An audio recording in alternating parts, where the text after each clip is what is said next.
ರೇಷ್ಮೆ ಹುಳುಗಳು ತಮ್ಮ ಎರಡನೇ ಜ್ವರ ಸೆಕೆಂಡ್ ಮೊಲ್ಟ್ ಮುಗಿಸಿ ಮೂರನೇ ಹಂತಕ್ಕೆ 3 ರೆಡ್ ಇನ್ ಸ್ಟಾರ್ ಕಾಲಿಟ್ಟಾಗ ಅಥವಾ ಎರಡನೇ ಜ್ವರದ ಸಮಯದಲ್ಲಿ ನಿಮ್ಮ ಮನೆಗೆ ಬಂದಾಗ ಅವು ಈ ಕೆಳಗಿನ ಲಕ್ಷಣಗಳೊಂದಿಗೆ ಕಾಣಿಸಿಕೊಳ್ಳುತ್ತವೆ. ಗಾತ್ರ ಮತ್ತು ಬಣ್ಣ ಸೈಜ್ ಅಂಡ್ ಕಲರ್. ಗಾತ್ರ ಈ ಹಂತದಲ್ಲಿ ಹುಳುಗಳು ತುಂಬಾ ಚಿಕ್ಕದಾಗಿರುತ್ತವೆ, ಸುಮಾರು 0.5 ರಿಂದ 1 ಸೆಂಟಿಮೀಟರ್ ಉದ್ದವಿರುತ್ತವೆ. ಬಣ್ಣ ಇವುಗಳು ಸಾಮಾನ್ಯವಾಗಿ ತಿಳಿ ಬೂದು, ಲೈಟ್ ಗ್ರೇ ಅಥವಾ ಸ್ವಲ್ಪ ಬಿಳಿ ಮಿಶ್ರಿತ ಕಂದು ಬಣ್ಣದಲ್ಲಿ ಕಾಣಿಸುತ್ತವೆ. ಇನ್ನು ಹಸುಗೂಸಿನ ತರಹವೇ ಇರುವುದರಿಂದ ಚರ್ಮ ತುಂಬಾ ಮೃದುವಾಗಿರುತ್ತದೆ. ಜ್ವರದ ಸಮಯದಲ್ಲಿನ ಲಕ್ಷಣಗಳು ಡ್ಯೂರಿಂಗ್ ಮೊಲ್ಟ್. ಒಂದು ವೇಳೆ ಹುಳುಗಳು ಜ್ವರದಲ್ಲಿರುವಾಗಲೇ ನಿಮ್ಮ ಮನೆಗೆ ಬಂದರೆ ಅವುಗಳ ಸ್ಥಿತಿ ಹೀಗಿರುತ್ತದೆ. ನಿಶ್ಚಲತೆ, ಹುಳುಗಳು ಯಾವುದೇ ಚಲನೆಯಿಲ್ಲದೆ ತಲೆಯನ್ನು ಸ್ವಲ್ಪ ಮೇಲಕ್ಕೆ ಎತ್ತಿ ನಿದ್ದೆ ಮಾಡುತ್ತಿರುವಂತೆ ಸ್ಲೀಪಿಂಗ್ ಸ್ಟೇಜ್ ಒಂದೇ ಕಡೆ ಕುಳಿತಿರುತ್ತವೆ. ಆಹಾರ ಸೇವಿಸುವುದಿಲ್ಲ. ಈ ಸಮಯದಲ್ಲಿ ಅವು ಹಿಪ್ಪುನೇರಳೆ ಮಲ್ಬೆರಿ ಎಲೆಗಳನ್ನು ತಿನ್ನುವುದಿಲ್ಲ. ಚರ್ಮ ಸುಲಿಯುವುದು, ಅವುಗಳ ತಲೆಯ ಭಾಗದ ಹಳೆಯ ಚರ್ಮ ಬಿರಿದು ಹೊಸ ಚರ್ಮ ಬರುವ ಪ್ರಕ್ರಿಯೆ ನಡೆಯುತ್ತಿರುತ್ತದೆ. ಜ್ವರದಿಂದ ಎದ್ದ ತಕ್ಷಣದ ಲಕ್ಷಣಗಳು ಫಸ್ಟ್ ಮೊಲ್ಟ್.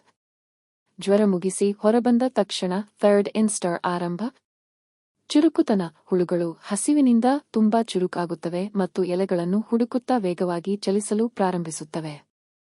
ದೊಡ್ಡ ತಲೆ, ಜ್ವರದಿಂದ ಎದ್ದ ತಕ್ಷಣ ಅವುಗಳ ದೇಹಕ್ಕೆ ಹೋಲಿಸಿದರೆ ತಲೆಯ ಭಾಗ ಸ್ವಲ್ಪ ದೊಡ್ಡದಾಗಿ ಕಾಣುತ್ತದೆ.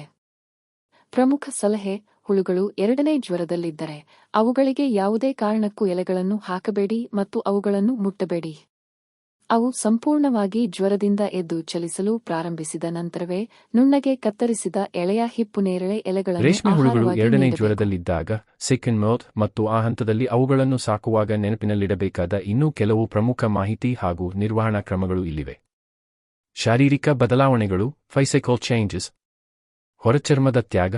ಹುಳುಗಳು ವೇಗವಾಗಿ ಬೆಳೆಯುವುದರಿಂದ ಅವುಗಳ ಹಳೆಯ ಚರ್ಮ ಬಿಗಿಯಾಗುತ್ತದೆ. ಅದಕ್ಕಾಗಿಯೇ ಅವು ಹಳೆಯ ಚರ್ಮವನ್ನು ಕಳಚಿ ಹೊಸ ಮೃದುವಾದ ಚರ್ಮವನ್ನು ಹೊಂದಲು ಜ್ವರಕ್ಕೆ ಕೂರುತ್ತವೆ. ತೂಕ ಮತ್ತು ಉದ್ದ. ಎರಡನೇ ಜ್ವರ ಮುಗಿಯುತ್ತಿದ್ದಂತೆ ಹುಳುಗಳ ತೂಕ ಮತ್ತು ಉದ್ದ ಅತ್ಯಂತ ವೇಗವಾಗಿ ಹೆಚ್ಚಾಗಲು ತೊಡಗುತ್ತದೆ.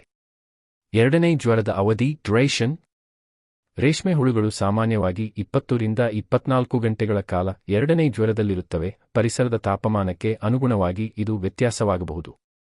ಈ ಸಮಯದಲ್ಲಿ ಇಡೀ ಬೆಡ್ನಲ್ಲಿರುವ 90ಕ್ಕಿಂತ ಹೆಚ್ಚು ಹುಳುಗಳು ಒಟ್ಟಿಗೆ ಜ್ವರಕ್ಕೆ ಕೂರುವಂತೆ ನೋಡಿಕೊಳ್ಳುವುದು ಮುಖ್ಯ.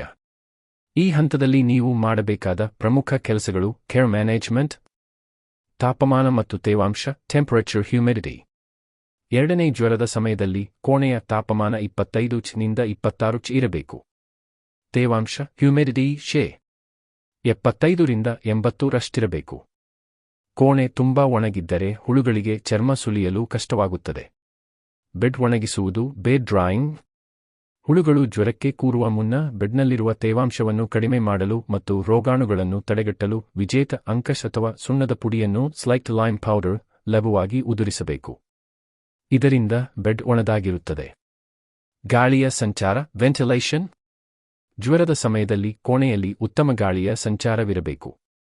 ಆದರೆ ನೇರವಾಗಿ ಜೋರಾದ ಗಾಳಿ ಹುಳುಗಳ ಮೇಲೆ ಬೀಳದಂತೆ ಎಚ್ಚರ ವಹಿಸಿ. ಜ್ವರದಿಂದ ಎದ್ದ ತಕ್ಷಣ ಏನು ಮಾಡಬೇಕು? ಮೊದಲ ಆಹಾರ ಫಸ್ಟ್ ಫೀಡಿಂಗ್. ಎಲ್ಲ ಹುಳುಗಳು ಜ್ವರದಿಂದ ಎದ್ದು ಆಹಾರಕ್ಕಾಗಿ ತಲೆ ಎತ್ತಿ ಕಾಯುತ್ತಿರುವಾಗ ಮೊದಲ ಆಹಾರವನ್ನು ನೀಡಬೇಕು. ಎಲೆಗಳ ಆಯ್ಕೆ. ಎರಡನೇ ಜ್ವರ ಮುಗಿಸಿದ ಹುಳುಗಳಿಗೆ ಗಿಡದ ಮೇಲ್ಭಾಗದ ಅತ್ಯಂತ ಎಳೆಯ ಮತ್ತು ರಸಭರಿತವಾದ ಹಿಪ್ಪುನೇರಳೆ ಎಲೆಗಳನ್ನು ಸಣ್ಣದಾಗಿ ಕತ್ತರಿಸಿ ನೀಡಬೇಕು. ಮುದರಿದ ಅಥವಾ ಬಲಿತ ಎಲೆಗಳನ್ನು ನೀಡಬಾರದು. ಬೆಡ್ ವಿಸ್ತರಣೆ ಬೆಡ್ ಎಕ್ಸ್ಟೆನ್ಷನ್. ಹುಳುಗಳು ಜ್ವರದಿಂದ ಎದ್ದ ತಕ್ಷಣ ಅವುಗಳ ಗಾತ್ರ ದೊಡ್ಡದಾಗುವುದರಿಂದ ಅವುಗಳಿಗೆ ಓಡಾಡಲು ಹೆಚ್ಚಿನ ಜಾಗ ಬೇಕಾಗುತ್ತದೆ. ಆದ್ದರಿಂದ ಬೆಡ್ ವಿಸ್ತರಣೆ ನಮಸ್ಕಾರ ಮಾಡುವುದು ಸ್ನೇಹಿತರೆ, ಹುಳುಗಳನ್ನು ಹರಡುವುದು ಇವತ್ತಿನ ಅತ್ಯಗತ್ಯ. ವಿಡಿಯೋದಲ್ಲಿ ನಾವು ರೇಷ್ಮೆ ಬಗ್ಗೆ ತುಂಬಾನೇ ಕುತೂಹಲಕಾರಿ ವಿಷಯಗಳನ್ನು ತಿಳಿಯಲಿದ್ದೇವೆ. ನೀವು ಇನ್ನೂ ನಮ್ಮ ಚಾನೆಲ್ಗೆ ಸಬ್ಸ್ಕ್ರೈಬ್ ಮಾಡಿಲ್ಲ ಅಂದ್ರೆ ರೇಷ್ಮೆ ಉದ್ಯಮ ಮತ್ತು ಮಾಹಿತಿಯ ಇಂಥದ್ದೇ ವಿಡಿಯೋಗಳಿಗಾಗಿ ಈಗಲೇ ಸಬ್ಸ್ಕ್ರೈಬ್ ಮಾಡಿ ಹಾಗೂ ಪಕ್ಕದಲ್ಲಿರೋ ಬೆಲ್